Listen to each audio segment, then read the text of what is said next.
Mesdames, Mesdemoiselles, Messieurs, bienvenue dans la quotidienne des marchés du FX du lundi 25 janvier 2016. Wall Street a terminé en territoire positif. La vague de froid qui parcourt l'Europe et les États-Unis ayant fait grimper les cours du pétrole. Le Dow Jones a progressé de 1,33%, le S&P 500 de 2,3%, 2,03% et le Nasdaq de 2,66%.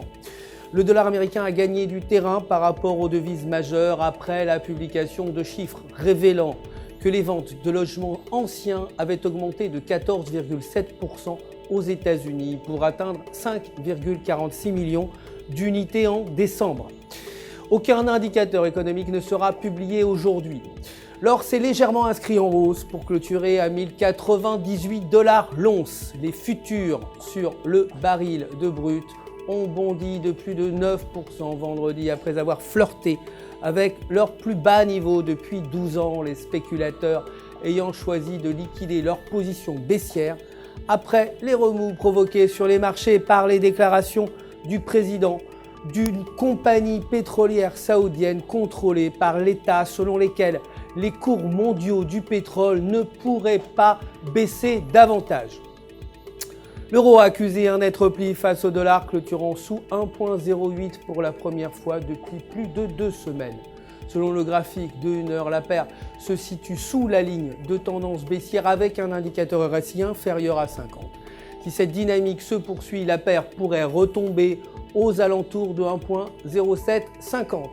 En revanche, si elle parvient à rompre ces niveaux, la paire pourrait remonter aux alentours de 1,0950.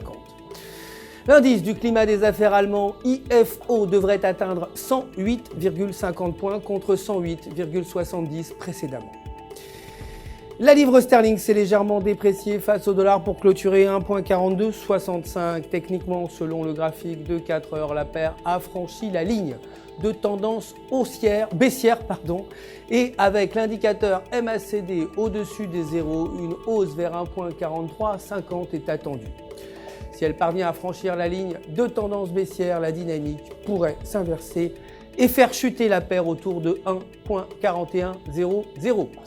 Les commandes industrielles prévisionnelles CBI attendues aujourd'hui devraient atteindre -10 contre -7 précédemment.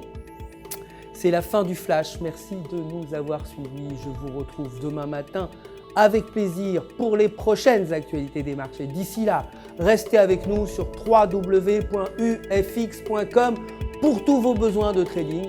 Vous le savez, un conseiller personnel est là si vous avez des questions.